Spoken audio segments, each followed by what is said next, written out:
Maharashtra chief మినిస్టర్గా చేసి 1.5 yearలో దింపేశారని. ఎందుకు దింపారు? ఆయన కరప్ట్ ప్రాక్టీసెస్ వల్ల. నోటికి ఏది పడితే అది మాట్లాడటం అనేది కాంగ్రెస్ వాళ్ళ యొక్క నైజం. వాళ్ళ లీడరే కాన్స్టిట్యూషన్ బుక్ చేతిలో పట్టుకొని ఇతర దేశాలకు పోయి ఏది పడితే అది మాట్లాడతారు. ఇంకొకటి ఇక్కడ ట్రంప్ కూడా సేమ్, మన కేసీఆర్ కూడా కొంచెం ట్రంప్ పోలికలు ఉంటాయి. ఏది పడితే అది మాట్లాడతాడు. మోస్ట్ ఇన్కన్సిస్టెంట్ స్టేట్మెంట్స్ ఎవరన్నా ఇస్తారు వరల్డ్ లీడర్స్లో అంటే ట్రంపే. మొన్న చూసాం మనం, వెనిజులా ప్రెసిడెంట్ని వాళ్ళని కిడ్నాప్ చేసి తీసుకొచ్చారు. సెకండ్ డే అంటే సండే నాడు ఏం చెప్తాడు, from tomorrow onwards we are going to run the government of Venezuela అన్నాడు.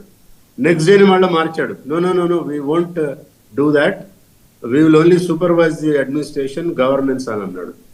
ఆయన ఇంకోటి నిన్న గత 2-3 డేస్గా చూస్తే మీరు అమెరికన్ టీవీస్ చూడండి, పెద్ద పెద్ద మీడియా ఛానల్ హౌసెస్ మీరు దయచేసి చూడండి ఒకసారి. వాళ్ళ హెడ్డింగ్ ఏం పెట్టారంటే, it's all about oil, it's all about key point is oil, theft of oil.